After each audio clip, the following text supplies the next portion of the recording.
Assalamualaikum warahmatullahi wabarakatuh. Perkenalkan, nama saya Rama Anggara Putra, NIM 41037003221015 dari Teknik Industri 4B.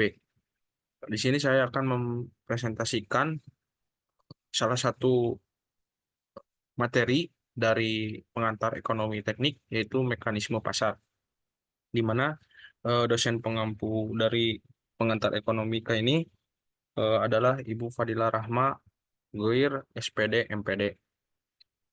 Saya akan menjelaskan dan memaparkan mengenai mekanisme pasar.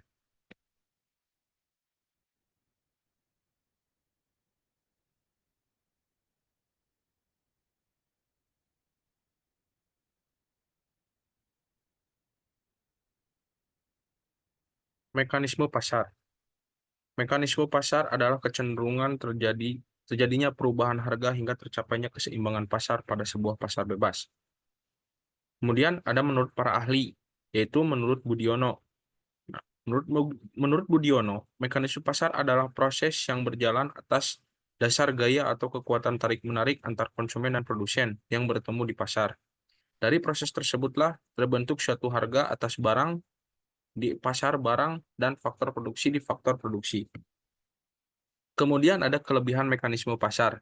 Yang pertama, memberi informasi jumlah permintaan. Yang kedua, memberikan keadilan bagi produsen dan konsumen. Yang ketiga, merangsang pengembangan usaha. Dan yang keempat adalah inovasi dan pengembangan kualitas. Kemudian, kelemahan mekanisme pasar. Yang pertama, adanya kebebasan tidak terbatas yang menindas golongan kecil. Kemudian yang kedua, harga yang fluktuatif. Dan yang ketiga, risiko monopoli. Serta yang keempat, adanya kegagalan pasar. Kemudian cara kerja mekanisme pasar. Mekanisme pasar adalah proses untuk mendapatkan harga keseimbangan pasar sehingga cara kerjanya sangat dipengaruhi oleh permintaan dan penawaran di suatu wilayah tertentu. Produsen menetapkan harga dengan mempertimbangkan keuntungan yang akan mereka dapat. Sedangkan konsumen membeli barang berdasarkan pertimbangan utilitas. Dalam kondisi tersebut, pasarlah yang akan menentukan harga dan kualitas terbaik bagi produsen maupun konsumen. Faktor lain yang dapat mempengaruhi kerja mekanisme pasar adalah kebijakan pemerintah. Pemerintah dapat menetapkan kebijakan tertentu menggunakan atau guna mengontrol harga pasar agar tetap stabil. Contoh mekanisme pasar. Terdapat produsen A yang memproduksi 50 kaos dan memasang harga 100.000 per potongnya. Produsen A berharap bisa menjual 50 kaos tersebut hingga habis. Namun sayangnya ia hanya berhasil menjual 10 kaos.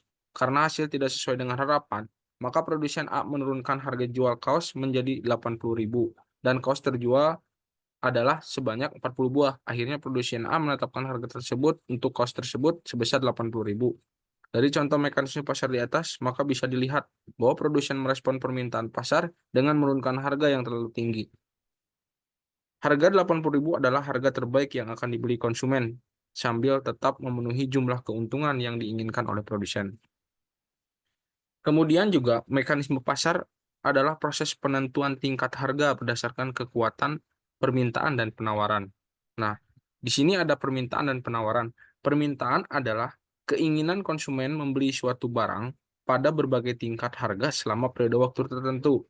Nah, kemudian sedangkan penawaran adalah jumlah barang yang produsen ingin tawarkan atau ingin jual pada berbagai tingkat harga selama satu periode tertentu. Faktor-faktor yang menentukan tingkat penawaran adalah harga jual barang yang bersangkutan serta faktor-faktor lainnya yang dapat disederhanakan sebagai faktor non-harga. Kemudian di sini ada faktor-faktor yang mempengaruhi permintaan dan penawaran. Yang pertama, pada permintaan. Faktornya itu yaitu harga barang itu sendiri, kemudian harga barang lain yang terkait, kemudian ada tingkat pendapatan per kapita. Nah, untuk tingkat pendapatan per kapita ini, tingkat pendapatan per kapita dapat mencerminkan daya beli. Makin tinggi tingkat pendapatan, daya beli makin kuat, sehingga permintaan terhadap suatu barang bisa meningkat. Kemudian, selera atau kebiasaan. Nah, ini juga eh, selera juga dapat mempengaruhi permintaan suatu barang. Misalnya eh, beras, walaupun harganya masih stabil ataupun eh, lebih tinggi, tapi kan kita nggak membutuhkan gitu. Karena eh, membutuhkan beras itu apa ya? Karena itu menjadi bahan-bahan di kehidupan kita sehari-hari. Kemudian jumlah penduduk, kemudian perkiraan harga di masa mendatang, kemudian distribusi pendapatan, kemudian usaha-usaha produsen meningkatkan penjualan.